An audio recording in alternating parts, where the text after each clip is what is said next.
I want to be as upfront about this as possible. This is a video that poses a question without an answer. Not yet, at least. If you've read any number of Disney books or been on a tour or watched any of the theme park channels out there, you may have come across this fun fact. Disney built Cinderella Castle, the Tower of Terror, and Expedition Everest in Walt Disney World with a height of under 200 feet to intentionally avoid having to place a blinking light at the top. Per FAA regulations, structures over that height need such a light for any low-flying aircraft that might be in the area. The Dolphin Resort at Disney World is over 250 feet tall. So where's the light? This was a question submitted by subscriber Malachi Buddydoll, and it admittedly caught me off guard. I knew about the 200-foot rule in relation to the theme park icons, but I had never thought about the height of the Dolphin Resort itself. So I decided to try and find an answer. The first step, as silly as it may sound, was to make sure there actually wasn't a light on the Dolphin Resort. I didn't remember seeing one, but I needed more than that. So I checked everything from my own footage of the building at night, to other people's footage of it at night, to photos of it, to Google Maps satellite photos. No sign of any light. I took it a step further and started digging through the FAA's DOF. DOF stands for Digital Obstacle File. It's a massive public list of all of the FAA's registered obstacles in the United States. It even includes some structures under 200 feet that don't have lights. I checked all of the entries listed for both Bay Lake and Lake Buena Vista, and there was no sign of the Dolphin. The next question I had to ask myself was whether or not the fact about the lights was even true. Do structures over 200 feet need a light? Maybe they didn't, and the whole Castle Everest tidbit was a lie.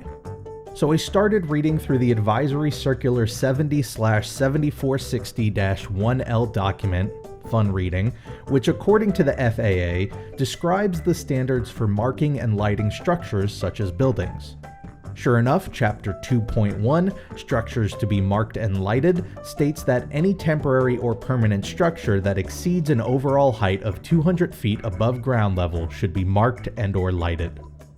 Okay, so we know there isn't a light on the building and we know it should have one. So why doesn't it? I proposed the question on Twitter and got a number of theories. One suggested that the FAA regulation wasn't around when it was built back in 1990, but that isn't the case. In fact, it's been around longer than that, and it's why Disney kept Cinderella Castle under 200 feet back in 1971. Someone suggested that it wasn't needed because Disney is a no-fly zone. It can't be this either. For one, Disney became a no-fly zone in 2001, 11 years after the Dolphin opened, and that no-fly zone doesn't apply to their entire property. On top of that, Disney actually had a structure over 200 feet, and even after the no-fly zone was established, it maintained a flashing red light. It was the wand attached to Spaceship Earth that went up in 1999 and remained there until 2007. In fact, unlike the Dolphin Resort, that wand is in the FAA's Digital Obstacle File, which also maintains the status of dismantled obstacles. I even checked the FAA's public archives of obstruction evaluation cases. I was able to find everything from the Tower of Terror to cell phone towers to even the temporary cranes brought in to build the new Coronado Resort building, but no swan or dolphin.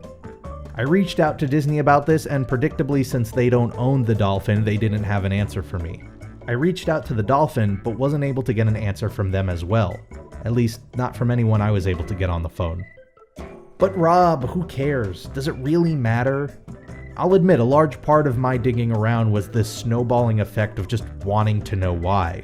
However, the other reason for looking into it was the thought that if the Dolphin was for some reason exempt from this regulation, which seems to be the case, doesn't it mean under the right conditions, structures inside the parks could be as well?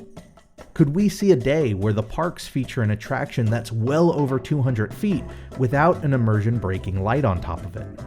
Could the Dolphin be the key to making that happen? Like I said, I don't have an answer right now, but I'm not done looking into it. I'd have a hard time believing that it just went unnoticed for 30 years, so there must be a regulation or exception somewhere. So stay tuned for the exciting conclusion okay, let's be real here, the boring bureaucratic conclusion to the case of the missing dolphin light.